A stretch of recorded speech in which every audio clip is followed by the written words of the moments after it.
भी सबसे बेहतरीन उम्मीदवार नेशनल कॉन्फ्रेंस ने मैदान में उतारा है। और जिन्होंने ये सारा किया, जिन्होंने ये साजिश रचाई, जिन्होंने इस कॉन्स्टिट्यूएंसी को तितर बितर किया, उनको इलेक्शन लड़ने के लिए उम्मीदवार ही नहीं मिला। वो इलेक्शन से पहले ही मैदान छोड़ के भाग गए और कहा कि हम यहां किसी और की मदद करेंगे। अब जब ये इलाका मतलब जब ये कॉन्स्टिट्यूएंसी बनी, हमें अपना अंदाजा था कि हमारा मुकाबला जो है वो बीजेपी के साथ होगा। यहां तक के जो मीडिया के मेरे दोस्त हैं, इन्होंने भी लगभग तय किया था कि यहां अगर मुकाबला होगा तो बीजेपी के साथ होगा। लेकिन देखिए सियासत में क्या हो जाता है।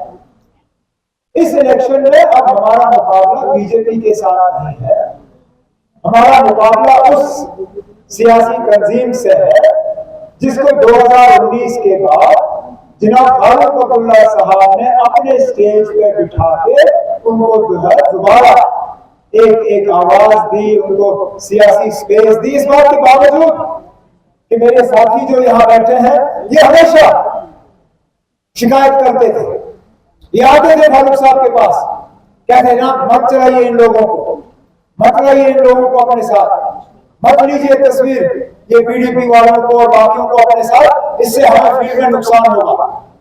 और फारूक साहब ये कहते थे कि मुझे जमात का नहीं, मुझे जम्मू कश्मीर के आवाम के बारे में सोचना है, मुझे मौजूदा हालात के बारे में सोचना है। उनकी हमेशा कोशिश रही कि आप एक साथ मिलकर जो है हालात का मुकाबला करें।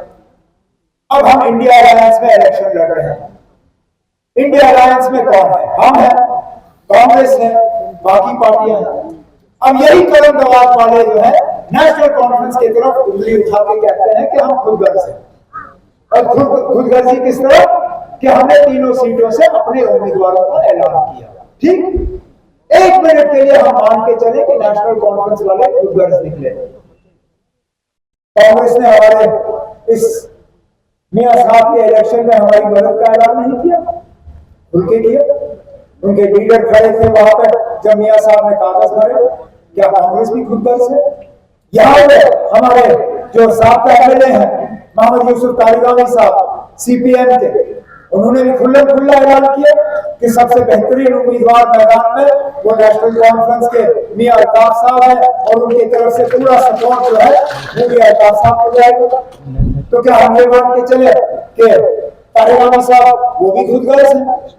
अगर खुदगर्जी अगर किसी ने की तो यह गलत दवाब वाले ने की, क्योंकि जिस फॉर्मूला के तहत हमने डीडीसी का जो है मैंडेट बांटे, हमने उसी फॉर्मूला के तहत पार्लियामेंट के मैंडेट बांटे।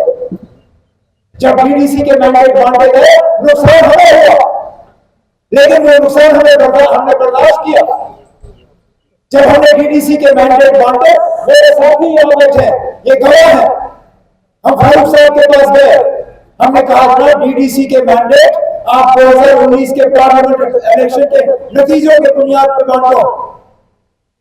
उस वक्त पीडीपी वालों को यह मंजूर नहीं था।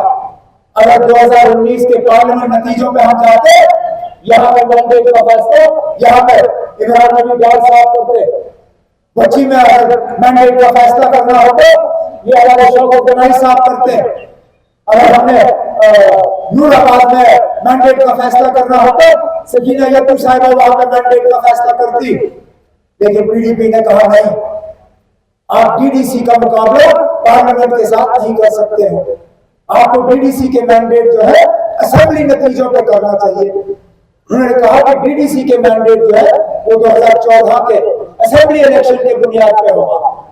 इमरान ने भी मार खाया, शौकत ने भी मार खाया, सकीना भी मार खा गई, कई सारे हमारे साथी जो है वो रह गए क्योंकि 2019 में ये जीते थे, 2014 में ये लीड नहीं ला पाए, लेकिन हमने वो भी तस्लीम किया। अब मुझे बताइए ना, अगर डीडीसी के मैंडेट जो है वो असेंबली इलेक्शन पे बांटे गए तो क्या पार्लियामेंट का मैंडेट जो है वो पार्लियामेंट इलेक्शन पे नहीं बांटा जाना चाहिए? जाहिर सी बात है कि जहां 2019 में हम जीते वहां पे हम सीटों का जो है फैसला करेंगे, और बिल्कुल यही हुआ। हमने डीडीसी में मार खाई, लेकिन हमने वो तस्लीम किया क्योंकि हम खुदगर्ज नहीं थे। अगर वाकई महबूबा मुफ्ती जी और उनकी पार्टी इस पीएचडी में आए या इंडिया अलायंस में आए बीजेपी को हराने के लिए या आपके जज्बातों को तर्जुमानी करने के लिए, तो फिर ये सीट क्या मायने रखती थी? उन्होंने अपने ही इलेक्शन में कैंडिडेट उतारने से ये साबित किया कि उन्होंने हमारे साथ रिश्ता इसलिए नहीं जोड़ा कि वह हालात से लड़ना चाहती थी। उन्होंने अपना रिश्ता इंडिया अलायंस के साथ इसलिए नहीं जोड़ा क्योंकि वो बीजेपी का मुकाबला करना चाहती थी। उन्होंने सीधा सिर्फ इसलिए ये रिश्ता बनाया क्योंकि कहीं ना कहीं से वो मैंडेट हमसे हासिल करना चाहती थी। और इसलिए आज मुकम्मल उनका हमला जो है वो नेशनल कॉन्फ्रेंस के खिलाफ, जगह जगह तकरीर में अगर वो निशाना बनाती है तो नेशनल कॉन्फ्रेंस को निशाना बनाती है। अरे महबूबा जी, हमें निशाना बनाने से पहले आप अपनी बात तो करिए। आप 87 की बात करते हैं, चलिए ना, 87 के बाद कई सारे इलेक्शन हुए, लोगों ने जो फैसला करना था 87 के बारे में वो उन्होंने कर लिया। आप टास्क फोर्स की बात करते हो, अरे टास्क फोर्स में तो हम बाद में आएंगे, आप पहले आज की बात करिए। जो पिछले साल अदालत में यासीन मलिक के खिलाफ आपकी बहन ने जो है गवाही दी, उसकी बात करिए आप। उसमें आप खामोश क्यों है? उसमें आप खामोश क्यों है? कम से कम वो समझाइए लोगों को, क्या मजबूरी थी आपकी?